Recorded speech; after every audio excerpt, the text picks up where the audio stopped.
Meditações em Salmos. Seja muito bem-vindo a este canal. Hoje nós vamos meditar no Salmos 2. O Salmos 2, ele é um salmo que pode simbolizar o reinado do rei Davi num contexto imediato e ele também pode simbolizar o Senhor Jesus como Rei dos Reis. Nós vamos ler esse texto e vamos explicar os dois significados dos Salmos 2. No primeiro significado, por que se amotinam as nações e os povos imaginam coisas vãs? O versículo 1 está fazendo uma pergunta. Ele está dizendo: qual o motivo pelo qual os povos em volta se reúnem, porque se amotinar é se reunir para fazer uma rebelião. Por que que os povos em volta estão se amotinando? Estão se reunindo para fazer uma guerra. E os povos imaginam coisas vãs. Os povos que estão se amotinando, eles estão pensando que vão conseguir derrubar o rei. Ele faz essa pergunta. No versículo 2 ele fala: os reis da terra se levantam e os príncipes juntos se mancomunam contra o Senhor e contra o seu ungido, dizendo, versículo 3, rompamos as suas ataduras e sacudamos de nós as suas cordas.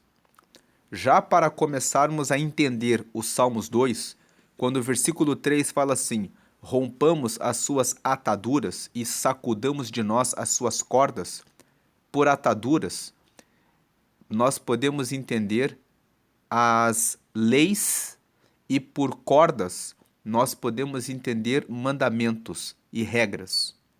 Quando alguém vem e coloca ataduras em nós, quando alguém vem e coloca cordas em nós, a pessoa está nos amarrando, certo? Então, nós, quando estamos vivendo em um estado e existe um presidente, um governador, um rei, ele reina sobre o povo por meio das suas leis. Ele coloca leis, coloca portarias, regras, instruções, e por meio dessas leis, ele governa sobre todos os que estão submissos a esse reinado. Então, o Salmo 2 ele fala, por que que as pessoas, as nações, os povos, estão imaginando que vão derrubar o ungido do Senhor?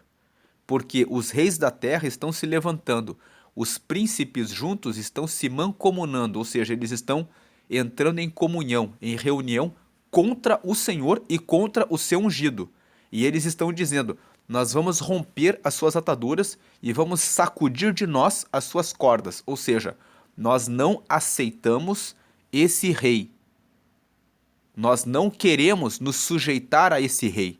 Então nós queremos desobedecer as suas leis e os seus mandamentos. E aí o versículo 4 fala, aquele que habita nos céus se rirá, o Senhor zombará deles. O versículo 4 está dizendo, Deus zomba de todos aqueles que querem se opor à sua soberania. Ele é soberano. E ele coloca no reinado quem ele quer. Daí o versículo 5 fala, então lhes falará na sua ira, e no seu furor os confundirá. O texto está dizendo, o próprio Deus vai fazer com que as pessoas que se levantam contra o seu ungido sejam derrotados. Deus vai falar com eles por meio da sua ira. Como que Deus manifesta a sua ira contra os opositores? Deus dá força, autoridade e poder na guerra para que o seu ungido consiga vencer todas as batalhas. E daí vem o versículo 6. Eu, porém, ungi o meu rei sobre o meu santo monte Sião. Aqui, o Salmo 2, a autoria desse salmo é atribuída ao rei Davi. Dizem que foi Davi que escreveu esse salmo. Então, se Davi escreveu esse salmo, ele está falando a respeito do seu próprio reinado. Ele está dizendo assim, nós sabemos que Davi enfrentou muitas guerras, no tempo em que ele foi rei. Davi enfrentou rebeliões externas, que no texto de 2 Samuel, capítulo 8, nós podemos ler que ele teve que dominar várias nações, ele teve que enfrentar filisteus. O próprio início do reinado de Davi ele começa a ser ungido como rei quando ele vence o gigante Golias, que era um filisteu, ainda na época do rei Saul, antes dele ser ungido como rei. Mas depois que ele foi ungido como rei, ele venceu. Se nós abrirmos a Bíblia em 2 Samuel capítulo 8, nós vamos ler ali que ele venceu todas as nações à volta dele. Os filisteus, os moabitas, os edomitas, os amonitas e os arameus. E dentro do reinado dele, em 2 Samuel, no capítulo 15 até o capítulo 18, existem 3 capítulos que contam que o próprio filho dele, o Absalão, criou uma rebelião dentro de Israel, querendo tomar o reino dele. Então, quando o texto fala aqui, por que se amotinam as nações e os povos imaginam coisas vãs, os reis da terra se levantam, os reis da terra se levantam são os reis dos filisteus, dos moabitas, dos edomitas, dos amonitas, dos arameus, e ele fala assim, e os príncipes, Absalão era filho do rei Davi, então ele era um príncipe, e ele, como príncipe, estava ali, se levantando contra Davi. Então ele está se levantando contra o Senhor e contra o seu ungido. Quando Davi escreve assim, eles estão se levantando contra o Senhor e contra o seu ungido, Davi está dizendo o seguinte, todo mundo que se levanta contra o ungido de Deus, contra aquele que está no reinado porque foi consagrado por Deus para ser rei, também está se levantando contra o Senhor. Só que na visão de Davi, quando ele escreve esse salmo, ele está dizendo que antes da pessoa se levantar contra o ungido, quando ele faz isso, ele já está se levantando diretamente contra o Senhor. Quem se levanta contra um rei, na verdade está se levantando primeiramente contra o próprio Deus. É isso que Davi está querendo dizer. Então ele está dizendo assim, ele está escrevendo o texto e dizendo, não adianta, por que vocês estão se levantando contra o ungido do Senhor? E vocês estão dizendo, vamos romper as suas ataduras e vamos sacudir de nós as suas cordas. Ou seja, vamos deixar de obedecer esse rei. Porque quando vocês querem deixar de obedecer ao rei, vocês estão querendo ir contra a soberania de Deus. Então vocês estão se levantando contra o Senhor primeiro e depois contra o seu ungido. E vocês estão dizendo isso. Mas o versículo 4 fala, mas aquele que mora no céu, ele vai dar risada, porque o próprio Senhor vai zombar de vocês. Então lhes falará na sua ira e no seu furor os confundirá. O que acontecia? Quando esses povos, os filisteus, os moabitas, os edomitas, os amonitas, os arameus, se levantaram contra Davi, e quando o próprio filho dele, o Absalão, se levantou contra ele, Deus deu autoridade e força para que o rei Davi vencesse todos eles. Essa força com a qual o rei Davi venceu a todos eles é a manifestação da ira do próprio Deus. Deus manifestou a sua ira derrotando a todos eles. E aí no versículo 6, Davi está falando, eu porém ungi o meu rei sobre o meu santo monte Sião. Davi está dizendo assim, o monte Sião é um monte que fica na cidade de Jerusalém. Nós sabemos que o rei Davi, primeiramente, reinou durante 7 anos apenas em Hebrom. Depois de 7 anos, ele foi levado para Israel e começou a reinar sobre todo o Israel, e ele consagrou a cidade de Jerusalém como a capital de todo o território. Quando ele consagrou Jerusalém como a capital de Israel, lá em Jerusalém tem o Monte Sião. Então Davi está dizendo assim, no versículo 6, eu, porém, ungi o meu rei sobre o meu santo Monte Sião. Ou seja, ele está dizendo, eu consagrei como rei de todo o povo de Israel a Deus. E eu entendo que eu estou aqui por causa de Deus.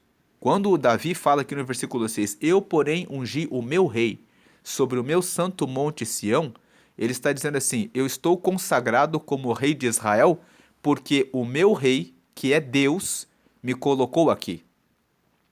E aí no versículo 7 ele fala, Por isso eu recitarei, ou seja, recitarei significa eu falarei, eu proclamarei, eu direi o seguinte decreto: O Senhor me disse, tu és meu filho, eu hoje te gerei.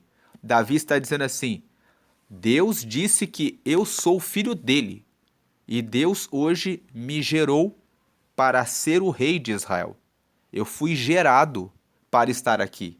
Eu fui preparado. Eu nasci da vontade de Deus para exercer esse governo.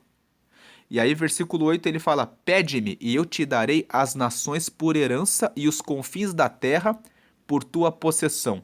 Davi está te falando assim, que Deus disse para ele: Pode me pedir as nações por herança e os confins da terra por tua possessão. Esse versículo ele se cumpriu de forma parcial. Nós sabemos que na época de Davi, ele dominou, como nós já falamos, segundo Samuel capítulo 8, sobre os filisteus, sobre os moabitas, os edomitas, os amonitas e os arameus. Mas sempre que um rei assumia o reinado, ele via a sua linhagem, os reis que viriam depois dele, como os reis que conseguiriam ampliar os seus territórios ao longo do tempo. Então, quando ele fala assim, pede-me e eu te darei as nações por herança e os confins da terra por tua possessão, ele está falando que o reinado de Israel seria expandido. E no tempo dele, ele expandiu uma parte sobre os filisteus, os moabitas, os edomitas, os amonitas e os arameus, e a sua descendência haveria de expandir até os confins da terra.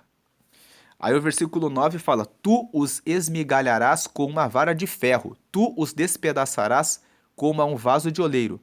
Deus está fazendo aqui a promessa, ele está falando assim: Deus dá autoridade, poder e força para que aquele que ele ungiu consiga cumprir todo o seu propósito.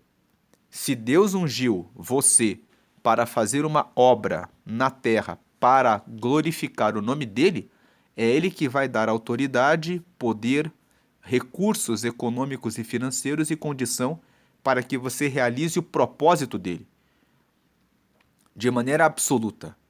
E aí ele fala, ó, tu os despedaçarás como a um vaso de oleiro. Um vaso de oleiro é um vaso que facilmente é quebrado. Ele está dizendo que Deus honra, quando ele dá autoridade para alguém, ele dá toda a autoridade e todo o poder. E aí vem o versículo 10. Agora, pois, ó reis, sede prudentes, deixai-vos instruir, juízes da terra. Ele está dizendo, sejam prudentes, não se levantem contra o rei, porque esse rei, ele está ali porque ele foi consagrado pelo próprio Deus. Se levantar contra ele é se levantar contra o próprio Deus. Então recebam a instrução. Daí o versículo 11 fala, servi ao Senhor com temor, ou seja, sirvam a Deus. Temor significa reverência, significa consideração, significa respeito. Então, respeitem a Deus, sirvam a Deus. E alegrai-vos com tremor, ou seja, sintam-se alegres, mas temam. Tremor aqui é tremer.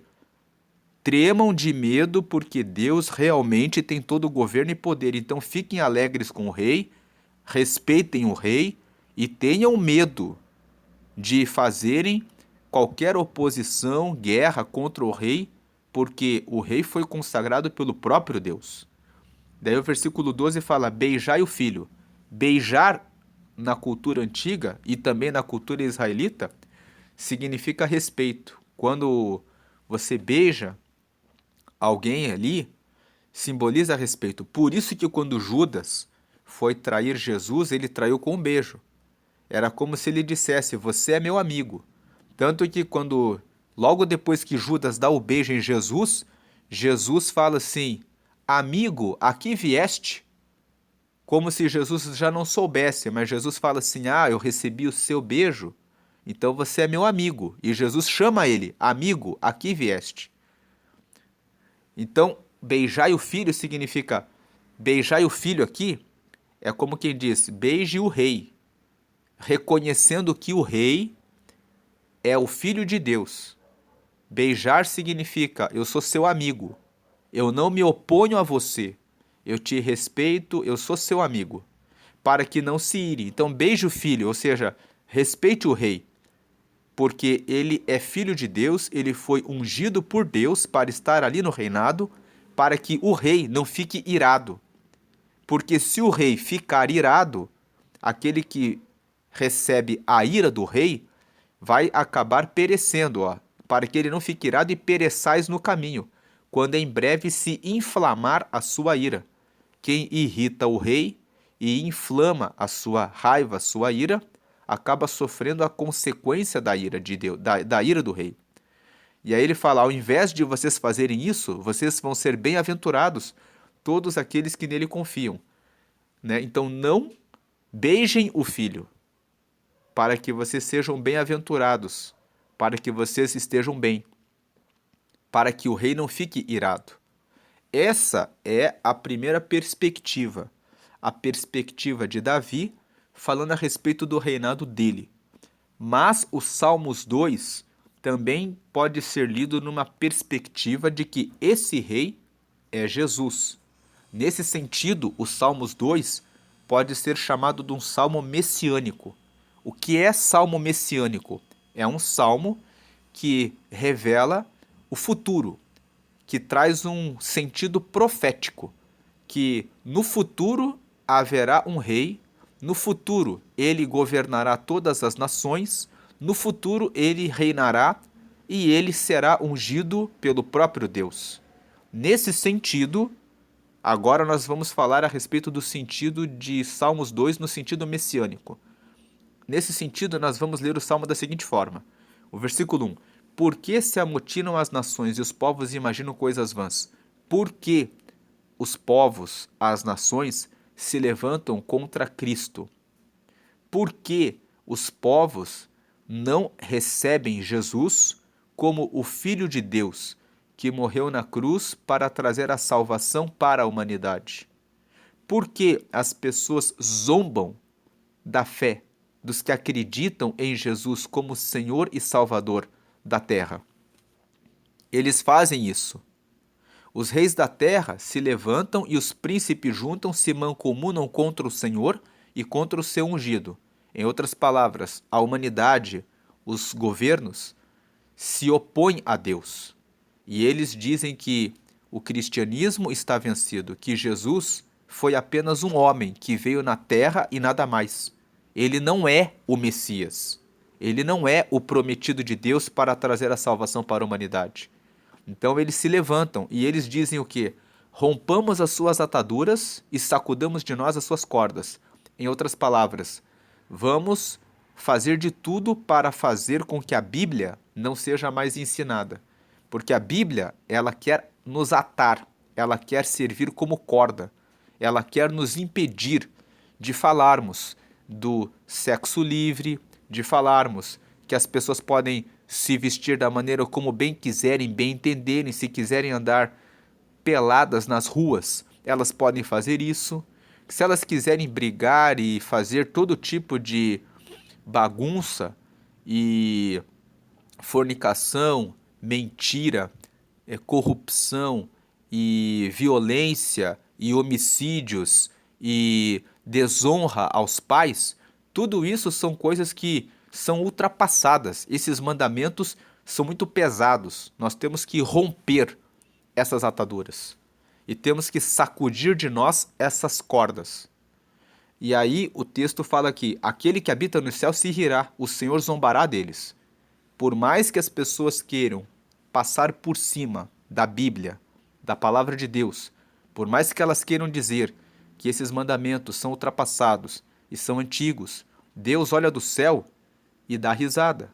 Deus olha e fala assim: eles são tolos, eles estão querendo se opor contra a minha palavra, e a minha palavra reina sobre tudo. Então o Senhor lhes falará na sua ira, e no seu furor os confundirá. O que acontece com as pessoas que se levantam contra Deus? Muitas vezes elas ficam aflitas, angustiadas. As pessoas que zombam da palavra, por exemplo, no campo da promiscuidade, da prostituição, do adultério, elas fazem as suas práticas quando elas são jovens. chega um tempo em que elas ficam velhas, porque o tempo passa. E aí, quando elas ficam velhas, elas se arrependem do que fizeram na juventude, porque daí elas percebem que estão sem família, que não cuidaram de seguir os mandamentos do Senhor, colocam a mão na cabeça e dizem: por que que eu fui fazer as burrices e as tolices que eu fiz, sendo que a palavra do Senhor fala exatamente que se eu fizesse isso eu me daria bem? Por que que eu não escutei o conselho do meu pai e da minha mãe e eu tropecei? Então, a ira do Senhor, ela consiste, quando nós lemos Romanos capítulo 1, a partir do versículo 17, Paulo fala que as pessoas começaram a se entregar para as suas próprias paixões, para as suas prostituições. Alguns se entregaram para o homossexualismo, outros se entregaram para o lesbianismo, porque os homens se corromperam na sua própria sensualidade e as mulheres também. E alguns começaram a adorar a outros deuses que têm formas de quadrúpedes, ou seja, adoraram animais. Tem pessoas que fazem estátuas de animais em alguns países e adoram imagens de escultura de animais. E ele fala, fazendo isso, eles foram entregues à ira do próprio Deus, que permitiu que eles mesmos se corrompam e vivam a vida que querem. Então, a ira de Deus é: Deus deixa que eles façam o que eles querem e eles vão tropeçando e caindo nas próprias armadilhas e ciladas, porque vão tomando os seus próprios conselhos e não querem honrar a Jesus e aos seus mandamentos, a sua palavra. Então, e no seu furor os confundirá. A fúria de Deus é: não querem receber a minha palavra? Então eu os deixarei fazendo tudo o que quiserem, que façam o que quiserem. Então eles começam a fazer o que querem e ficam confundidos. O que é uma pessoa confundida? É uma pessoa que faz uma coisa pensando que vai se dar bem.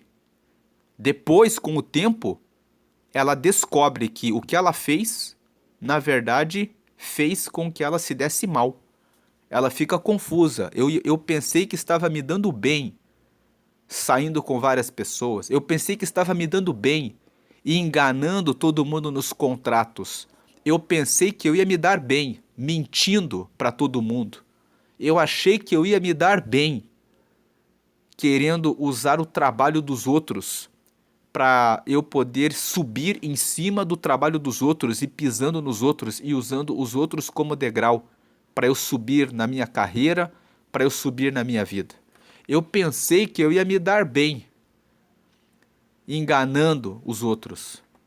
E aí, quando a pessoa tropeça, a pessoa percebe que, na verdade, sempre tem o momento do castigo. Porque Deus deixa a pessoa fazer o que quer e, pela lei da semeadura, a pessoa tropeça no tempo certo. E quando ela tropeça, é ali a manifestação da fúria do Senhor. E aí o versículo 6 fala assim: eu, porém, ungi o meu rei sobre o meu santo monte Sião. Aqui é como se Davi estivesse dizendo: o meu rei é Deus.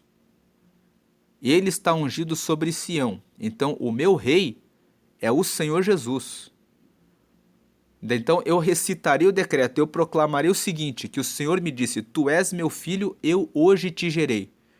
Esse texto aqui, no sentido messiânico, Davi está dizendo, pela revelação do Espírito Santo, vai chegar um tempo em que eu não vou estar mais como rei, mas Deus vai continuar com a minha descendência, Ele vai continuar com a minha linhagem, e todos os meus descendentes, todos eles, estarão sendo consagrados por Deus. Nós sabemos que Mateus, no capítulo 1, fala sobre a linhagem de Jesus. Jesus, ele é descendente do rei Davi. Então aqui ele estaria, pela revelação do Espírito Santo, dizendo: Deus vai ungir um rei, que vai ser o filho dele, que vai ser gerado para governar no reino espiritual sobre todo o mundo. E esse rei que é Jesus, ele vai dizer aqui no versículo 8: Pede-me e eu te darei as nações por herança e os confins da terra por tua possessão. Logo que Jesus ressuscitou, em Mateus, no capítulo 28, ele disse para os seus discípulos assim: É-me dado todo o poder, no céu e na terra. Então Jesus se reconhece como o rei soberano que foi ungido pelo Senhor. Ele se reconhece como tu és meu filho, eu hoje te gerei. Esse versículo 7, nós vamos lembrar de João, do Evangelho de Mateus, no capítulo 3. Quando Jesus foi batizado nas águas por João Batista, ele saiu, ouviu-se uma voz dizendo: Este é o meu filho amado, em quem tenho prazer. Então, no momento em que Jesus nasceu, no momento em que ele foi batizado e foi apresentado para começar o seu ministério, que seria um ministério para o mundo todo, Deus veio e falou: Este é o meu filho amado, em quem eu tenho prazer. Ou seja, este é o meu filho, que é o descendente do rei Davi, que fui eu que coloquei para reinar sobre Israel, e agora da linhagem de Davi, este é o filho que eu gerei, que vai cumprir toda a promessa que eu fiz para o rei Davi. Lá em 2 Samuel, no capítulo 7, no versículo 16, Deus fez uma promessa para o rei Davi, dizendo que o seu reinado seria eterno e que não teria fim. E como é que esse reinado eterno se cumpre? Se cumpre na pessoa de Jesus. Então Jesus ele disse, aqui é como se o Salmo dissesse: Pede-me, meu filho, no caso Jesus, e eu te darei as nações por herança e os confins da terra por tua possessão. Quando Jesus ressuscita, ele fala para os discípulos, para que preguem o evangelho para todas as nações. Preguem e façam discípulos e batizem em meu nome. E preguem até os confins da terra. Então Jesus, ele se coloca como o Rei dos Reis, como o Senhor dos Senhores e sobre toda a terra. E aí o versículo 9 fala assim: Tu os esmigalharás como a vara de ferro, tu os despedaçarás como a um vaso de oleiro. Nós estamos vivendo um tempo em que as nações estão se levantando contra Cristo. O mundo está cada vez mais sufocando os cristãos. As leis que estão sendo criadas estão dizendo que não se pode mais pregar contra o homossexualismo, o lesbianismo, e muitas das coisas que a Bíblia considera que são pecado não podem mais ser faladas. Existem eventos mundiais em que você não pode mais falar a respeito do nome de Jesus. É proibido você dizer glória a Deus porque eu recebi essa vitória. É proibido você fazer qualquer sinal que mencione o nome de Jesus. Mas eles podem falar que é careta, é ultrapassado e falar contra a Bíblia. Então, isso está acontecendo agora e o texto de Apocalipse revela que no final as nações vão se levantar contra o Senhor. Mas o versículo 9 fala: Tu os esmigalharás com uma vara de ferro, tu os despedaçarás como um vaso de oleiro. Lá em Apocalipse, no capítulo 19, no versículo 15, fala que quando vier o reinado do Senhor, ele reinará as nações com vara de ferro. Então, esse versículo tem uma ligação com Apocalipse 19:15. Lendo pelo sentido messiânico, significa isso. Agora, pois, ó reis, sede prudentes, deixai-vos instruir juízes da terra. Veja que nós, aqui está falando reis, nós somos os nossos reis. Eu sou rei da minha vida. Você é rei da sua vida. Deus nos deu o livre-arbítrio. Nós podemos escolher se vamos querer andar com Deus ou se vamos querer fazer a nossa própria vontade.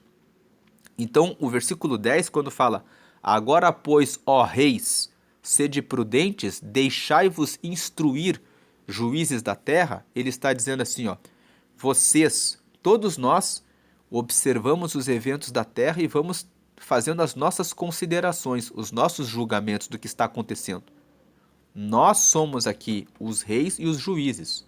Cada um de nós tem o direito de escolher se vai seguir a Deus ou não vai. E o versículo 10 está dizendo: sejam prudentes, considerem que Jesus é o ungido do Senhor, que se opor a ele é uma tolice, porque se opor a Jesus é se opor contra o próprio Deus. Deixai-vos instruir, ou seja, aceitem, coloquem-se como alguém que recebe a palavra de Deus, como alguém que vê que o que está escrito na revelação, que é a Bíblia, realmente está acontecendo. Vocês são juízes da terra, vocês julgam tudo. Julgam os políticos, julgam os artistas, julgam o vizinho. Julguem então o que está acontecendo, leiam a Bíblia, se instruam. Coloquem-se, deixai-vos instruir, juízes da terra. Vejam que o que está acontecendo no mundo já foi dito pela palavra e que Jesus realmente vai voltar. E quem não se entregar a ele vai perder a salvação. Por isso o versículo 11 fala: ao invés de vocês andarem pelo caminho de vocês, servi ao Senhor com temor. Coloquem Deus em primeiro lugar. E alegrai-vos com tremor, ou seja, quando vocês forem fazer festa, quando vocês forem se alegrar, tenham medo daquilo que vocês estão fazendo. Pensem, será que essa festa que eu estou fazendo, quando eu coloco bebidas, quando eu coloco drogas, quando eu coloco prostituição, quando eu coloco corrupção, faço uma festa para comemorar o dinheiro que eu ganhei por meio do engano, da trapaça de alguém? Tenham medo, alegrem-se, mas alegrem-se por motivos justos. Alegrem-se em fazerem as coisas que agradam a Deus. Quando o versículo 12 fala beijai o filho, o beijar significa o quê? Significa que você concorda, que você é amigo daquela pessoa. Sejam amigos do Filho de Deus, sejam amigos de Deus, para que vocês não recebam a ira de Deus. A ira de Deus Deus vai deixar você fazer tudo o que você quiser e você vai tropeçar nos seus próprios erros, porque quando nós seguimos os nossos caminhos longe de Deus, nós acabamos tropeçando. Então, para que ele não abandone vocês e vocês acabem tropeçando nos próprios erros de vocês, e vocês vão perecer no caminho, como aquele que se envolve com promiscuidade, com prostituição, com adultério, e depois descobre que a esposa descobre a amante, o esposo descobre o amante, depois acontece toda a confusão, ocorre a separação, o divórcio. Aquele que foi enganado num contrato descobre o erro, entra com uma ação na justiça, a pessoa fica anos respondendo por um processo. Aquele que não paga o direito trabalhista do seu funcionário, depois recebe um processo. Por quê? Porque ao invés de amar fazer as coisas certas, cumprir os mandamentos, prefere fazer as coisas erradas. Muitas pessoas perdem o seu negócio, a sua empresa, por causas trabalhistas, porque se tivessem pagado os funcionários no tempo certo, estariam com o seu negócio de pé. Acabam perecendo no caminho, quando em breve se inflamar a sua ira. Agora, bem-aventurados todos aqueles que nele confiam. Quem que são os bem-aventurados? São todos aqueles que confiam em Deus. Agora, onde nós podemos encontrar na Bíblia referências de que este Salmo 2 significa que está se referindo a Jesus? No livro de Atos, no capítulo 4, no versículo 25, 26 e 27, quando Pedro está falando a respeito de Jesus, ele fala que o Senhor Jesus, quando foi crucificado, ele teve vários opositores, que Jesus veio e enfrentou os seus opositores. Os seus opositores foram Herodes, Pôncio Pilatos, os gentios, o próprio povo de Israel. Os sacerdotes, os fariseus, né, eles eram contra Jesus. Quando nós lemos os evangelhos, nós vemos sempre os fariseus se levantando contra Jesus. Então esse versículo 1, quando ele fala, por que se amotinam as nações e os povos imaginam coisas vãs, ele está falando que o Senhor Jesus enfrentou os seus opositores. E Pedro fala, veja, as pessoas estavam se erguendo contra o próprio Senhor. O próprio povo de Israel se levantou contra o Senhor e preferiu crucificar Jesus. Crucificaram o Mestre, crucificaram ele mesmo, crucificaram o nosso Senhor. E o apóstolo Paulo, quando ele estava fazendo a sua primeira viagem missionária, quando ele estava passando na cidade de Antioquia da Pisídia, ele estava na sinagoga num sábado e ele recebeu uma oportunidade. Os líderes da sinagoga, logo depois da leitura da palavra, da lei dos profetas, deram uma oportunidade para que Paulo falasse. E Paulo, ele faz um discurso em Atos, no capítulo 13, nos versículos 15 até o versículo 33, explicando que Davi era rei e que depois veio Jesus. Vamos ler esse texto só para nós entendermos bem os Salmos 2. Então, nós abrimos aqui Atos dos Apóstolos, capítulo 13, como nós estamos vendo. Vamos aqui no versículo 15. Veja aqui, ó. E depois da lição da lei dos profetas, lhes mandaram dizer os principais da sinagoga. Os principais da sinagoga eram os que estavam liderando ali. Varões e irmãos, se tendes alguma palavra de consolação para o povo, falai. Aqui, ó, vamos ler o versículo 14 primeiro, porque fala aqui, ó, e eles aqui, está falando a respeito de Paulo e de Barnabé. Eles estavam fazendo a primeira viagem missionária. Eles, saindo de Perge, chegaram a Antioquia da Pisídia e, entrando na sinagoga num dia de sábado, assentaram-se. Eles foram lá na igreja, né, na sinagoga, ficaram sentados. Versículo 15. E depois da lição da lei dos profetas, a lei e os profetas significa depois da leitura bíblica. A lei são os 5 primeiros livros da Bíblia e os profetas os demais livros. A Bíblia, para os judeus, é apenas o Antigo Testamento.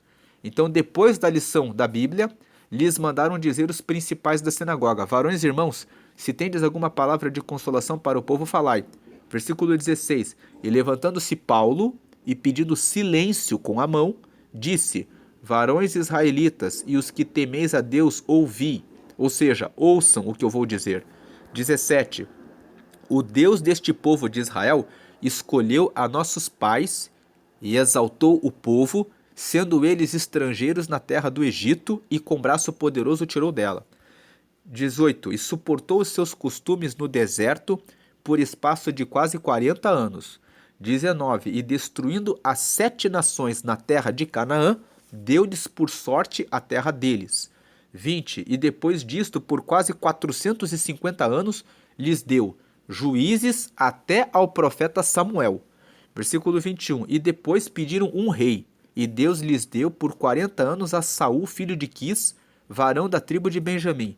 22, e quando este foi retirado, lhes levantou como rei a Davi, ao qual também deu testemunho e disse, achei a Davi, filho de Jessé, varão conforme o meu coração, que executará toda a minha vontade. 23, da descendência deste, conforme a promessa, levantou Deus a Jesus, para Salvador de Israel. Então aqui nós vemos que Paulo faz uma breve história. Ele conta que o povo de Israel saiu do Egito, ficaram 40 anos no deserto como escravos, foram para Canaã e tomaram posse da terra prometida. Deus destruiu 7 nações para dar a terra de Israel para eles. Depois colocou juízes até Samuel. Depois eles pediram um rei, veio o rei Saul. Depois Deus levantou Davi. E de Davi, Deus levantou Jesus como linhagem para ser o Salvador de Israel. Que é exatamente o que fala o Salmo 2. Aí no versículo 24, tendo primeiramente João, antes da vinda dele, pregado a todo o povo de Israel o batismo do arrependimento. Versículo 25, mas João, quando completava a carreira, disse, quem pensais vós que eu sou? Eu não sou o Cristo. Cristo significa o ungido. João estava dizendo, eu não sou o ungido, mas eis que após mim vem aquele a quem não sou digno de desatar as sandálias dos pés. 26. Varões irmãos, filhos da geração de Abraão, e os que dentre vós temem a Deus, a vós vos é enviada a palavra desta salvação. Então Paulo estava falando, ó, essa palavra que o João Batista falou a respeito de Jesus, que ele não era Jesus, mas Jesus era quem ele batizaria, é para vocês. Versículo 27. Por não terem conhecido a este, os que habitavam em Jerusalém e os seus príncipes condenaram-no, cumprindo assim as vozes dos profetas, que se leem todos os sábados. Versículo 28. E embora não achassem alguma causa de morte, pediram a Pilatos que ele fosse morto. 29. E havendo eles cumprido todas as coisas que dele estavam escritas, tirando-o do madeiro, o puseram na sepultura. Versículo 30. Mas Deus o ressuscitou dos mortos. Quando Deus ressuscita Jesus dos mortos, Deus mostra que Deus é soberano, que não adiantou nada Pilatos e todo o povo quererem matar Jesus. Eles falaram, nós vamos se levantar, vamos matar Jesus e vai acabar a história. Mas Deus ressuscitou Jesus dos mortos. 31. E ele por muitos dias foi visto pelos que subiram com ele da Galiléia a Jerusalém e são suas testemunhas para com o povo. 32. E nós vos anunciamos que a promessa que foi feita aos pais, Deus a cumpriu a nós, seus filhos, ressuscitando a Jesus. Como também está escrito no Salmo 2, meu filho és tu, hoje te gerei. Esse versículo, que é o versículo que nós lemos lá no Salmo 2. Paulo está fazendo uma explicação, dizendo que o povo de Israel passou da escravidão do Egito para a terra prometida. Deus quer nos arrancar do mundo para a terra prometida que corresponde a vivermos debaixo da sua graça, recebendo a presença do Espírito Santo em nós. Deus ele quer isso. Deus quer tirar-nos do Egito e nos colocar na terra prometida, em Canaã, como Deus colocou o povo ali. E aí depois Deus ungiu a Davi para ser o rei de Israel para governá-los, assim como Deus ungiu a Jesus para ser o rei que governa a nossa vida. E ele vem e fala que Davi, no tempo dele, ele foi gerado para ser rei de Israel. Para o nosso tempo, Deus disse, Jesus, esse é meu filho, eu hoje te gerei, para trazer a salvação para todos os que acreditam nele. E, para encerrar este vídeo, nós vamos ler um texto de João, no capítulo 3. Aqui, em João, no capítulo 3, nós vamos ler primeiramente os versículos 16 e seguintes. Porque Deus amou o mundo de tal maneira que deu o seu Filho unigênito para que todo aquele que nele crê não pereça, mas tenha vida eterna. Porque Deus enviou o seu Filho ao mundo, não para que condenasse o mundo, mas para que o mundo fosse salvo por ele. Quem crê nele não é condenado, mas quem não crê já está condenado, porquanto não crê no nome do unigênito Filho de Deus. E a condenação é esta, que a luz veio ao mundo, e os homens amaram mais as trevas do que a luz, porque as suas obras eram más. 20. Todo aquele que faz o mal aborrece a luz e não vem para a luz, para que as suas obras não sejam reprovadas. Mas quem pratica a verdade, vem para a luz, a fim de que as suas obras sejam manifestas, porque são feitas em Deus. E aí, então aqui nós vemos que Deus está dizendo que ele enviou Jesus, que ele gerou Jesus, e ele teve prazer em Jesus, porque Jesus traz a salvação para todos. E a vontade de Deus é que todos se salvem. Mas nem todos querem a salvação. Quem crê nele não é condenado. Existem os que não creem, os que veem ele apenas como mais um homem que passou pela história e que não faz diferença nenhuma seguir os seus mandamentos e os seus mandamentos são ultrapassados. O último versículo aqui do capítulo 3 de João fala assim: aquele que crê no Filho tem a vida eterna, mas aquele que não crê no Filho não verá a vida, mas a ira de Deus sobre ele permanece.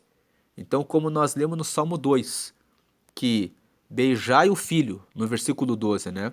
Beijai o Filho. Vamos voltar lá para o Salmo 2. Aqui no Salmo 2, no versículo 12, beijai o Filho, para que se não ire. e pereçais no caminho quando em breve se inflamar a sua ira. Ou seja, aceitem o Filho de Deus, recebam a Jesus, sigam a Ele, para que a ira dele não venha sobre você. Porque a ira dele não significa que ele vai fazer alguma coisa para matar, destruir ou prejudicar você. A ira dele é simplesmente ele deixar de colocar a proteção, a segurança, o escudo dele sobre você. Nós mesmos tropeçamos nas nossas próprias maldades. É uma tolice ficar sem a proteção de Deus. Ficar sem o cuidado, a atenção, a proteção, a segurança e o conforto de Deus, quando Deus se ira e deixa nós seguirmos pelo nosso próprio caminho, é um grande castigo, porque certamente nós tropeçamos, porque nós não temos a visão, a sabedoria, o conhecimento a respeito das coisas que estão adiante de nós, porque nós somos limitados. Muitas pessoas perdem a sua juventude fazendo coisas erradas, pensando que a velhice nunca vai chegar, pensando que a morte nunca vai chegar. Quantos jovens perderam a sua vida porque fizeram coisas erradas, foram para lugares indevidos e acabaram sendo ceifados antes do tempo. Eles pereceram no caminho, porque não beijaram o Filho, não amaram a palavra de Deus. Foram então deixados para fazerem o que bem querem e o que bem entendem e também assumem os resultados, as consequências das suas próprias decisões. Mas bem-aventurados todos aqueles que nele confiam. Que nós possamos confiar no Senhor, porque Ele é o Rei dos Reis, Ele é o Senhor dos Senhores, Ele é o ungido de Deus, Ele governa sobre todas as nações e Ele virá e governará todas as nações com vara de ferro, como está em Apocalipse no capítulo 19, no versículo 15. Ele é o Rei dos Reis e é digno de toda honra, glória, louvor e exaltação. Siga a Ele, entregue a sua vida a Ele. Se você ainda não entregou a sua vida a Ele, tome a palavra de Deus. Agora, sendo dia 2 de agosto, eu gravei em julho o livro de Provérbios. Julho tem 31 dias, nós meditamos nos 31 capítulos de Provérbios. E agora agosto também tem 31 dias. Então hoje, sendo dia 2 de agosto, eu vou deixar aqui no final do vídeo o link de Provérbios 2. Você pode meditar. Ontem eu deixei Provérbios 1 até o final de agosto. Eu vou meditar em um salmo até o final do ano, mas no mês de agosto eu vou meditando salmo por salmo e eu vou deixar o provérbio do dia. Hoje é dia 2 de agosto, eu vou deixar Provérbios 2. Você pode clicar no link e meditar em Provérbios 2. Fala a respeito do temor ao Senhor. Fala o quanto é importante, como que você faz para encontrar Jesus, para ter relação com Deus. E vou deixar também um link para você que quiser se inscrever no canal. Deus abençoe, fique na paz de Jesus.